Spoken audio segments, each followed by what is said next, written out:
Hi, I'm Johnny from Johnny's Vintage Motorcycle, and here we have a 1985 Kawasaki ZN1100. We have a video of this running on our YouTube already, but we recently had a customer reach out that was in dire need of a good used cylinder with a piston set. So we're going to take this apart and help out our customer. What we're going to do is we're also going to take apart the head. I'm going to show you the spark plugs coming out nice, and all the head bolts come out nice, cam cover bolts coming out nice.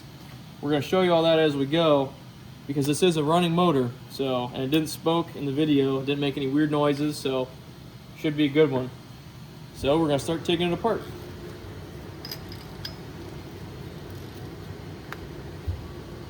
That came out really nice. And I don't use a super long ratchet when I'm taking these out. That way I can feel exactly, because if you use a real long ratchet, you have so much leverage, sometimes you can't tell. Also coming out really nice. It was in a nice heated building. So if it was having trouble, I'd go get my mini ductor and really heat them up, but this is coming out so nice, very smooth. That's a really good sign. Last one, nice and easy. All right, so this one's coming out very good also. All four seem to be really good. That's a nice start for a good head. So we're gonna keep going on here and we'll update you as we go. All right, so we're going to do the compression test.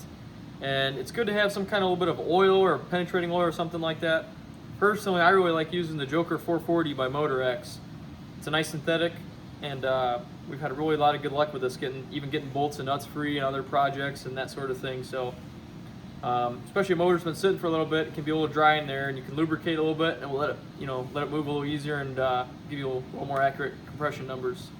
Now, when you're doing a compression test on something, if we still had the carburetors on it, we'd sit here and we'd hold the throttle wide open. But because we don't have any carburetors, we don't have to worry about that. One thing I didn't want to let you in on is when you look and you feel in here, the casting is really rough. That indicates it's still stock. It's never been flowed or messed with or anything like that. We're going to start with cylinder one.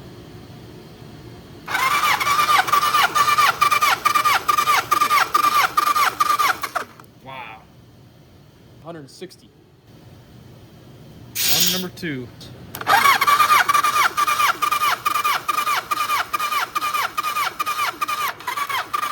Wow, that was just about 170. Let's see what number three brings us.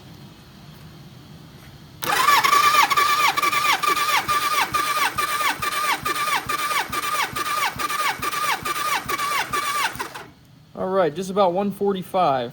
Let's see what number four brings us here.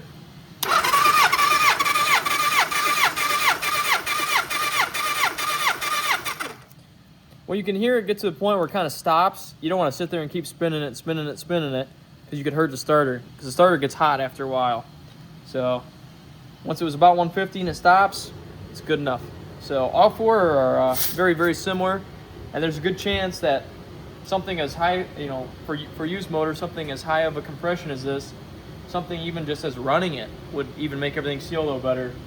Sometimes when things sit, they don't seal as well as they used to, so seems to be pretty good, so we'll keep taking the head off. Okay, so we got the cam cover off here. Every bolt that we took out, the threads felt really good. There was a couple bolts that did not have the threads. And as you can see, everything was filled with silicone, so when somebody goes to put this back together, it'd be ideal to run maybe like a tap or thread chaser through everything and make sure everything's cool. Something I really wanted to highlight on this before we go any further is, before we start pulling this apart, you have to take this cam chain tensioner out. You don't want to have this thing still in there, start bolting this, and it'll bend something because it's got so much pressure on this cam chain to screw something up. Just as you don't want to turn the motor over without this in there, because you could, jump timing or something like that. So we're going to take this out first. That's the first thing you got to take out before you start taking out any of these cam towers, anything like that. So we're going to do that next. As we're taking these apart, we try to get them off evenly as a goal, because you don't want them binding or anything. These two are being a little stubborn. And the boss behind the camera here was helping me just a minute ago. He suggested a really good tip that I wasn't thinking about. Put your socket on there and try to shock it a little bit. Looks like his experience has paid off today.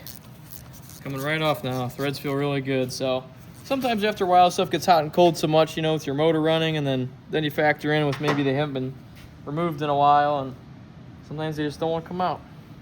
Okay, so we got the cam towers off.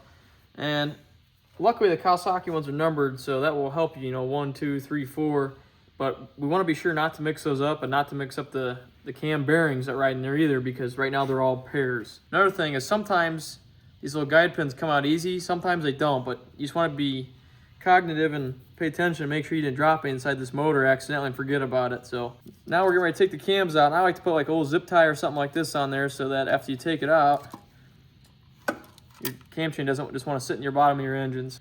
Now we take the head bolts after we get this other cam out. So we kind of sped past, we got everything apart.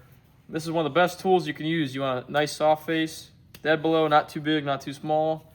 Make sure you're hitting it nice and square. If you do decide to hit the fins, be very careful, but if you do, you gotta be square or else you'll bust one. We didn't bust any on this one, but I have before. You always try to learn from your mistakes. The next thing we're gonna do is we're gonna take off the circlips. They're really, really tiny, and sometimes they have a tendency to fling across, so we stuffed rags everywhere here in case one of them flings off. You don't want them sitting at the bottom of the motor. So we're gonna get to that, and then after we take them off, we're gonna mark each piston. 1, 2, 3, 4, just like we're marking everything on the head, putting it all back together the way it was, and should be good to go. Okay, we got all the pistons out. Here's something I want to show you. These are directional. They have an arrow. Usually, arrow faces towards the front. And also in this case, clearly it's the exhaust. There are some bikes, like modern Yamahas, some of the motocross bikes and stuff like that, where the cylinder head is the other way. And you'd have to look and see which way the arrow is supposed to be facing, or other motors. What I want to show is how nice these piston pins are. I mean, they're buttery smooth. They're not wobbly. They're not too tight. They're not too loose. They don't have any major scoring or nothing on them. This is a really good indication that this motor never overheated or something catastrophic like that. I mean, they all came out so nice, so buttery smooth. So we're gonna do a little more inspection, but it's looking like you just want to hone this out. And if you're wanting to just run some good used pistons, man, I mean, these, you can't get much better than this for used. All right, so here we have the 85 ZN1100. We got the cylinder head off and the cylinder. Everything looked really good for our customer. So he's just taking the cylinder with the pistons. He's not getting the cylinder head or the cam cover or any of the bottom end or anything. So if there's anything else you need off of it, let us know. It seems to be pretty good shape all around, so should be going. Thank you for watching.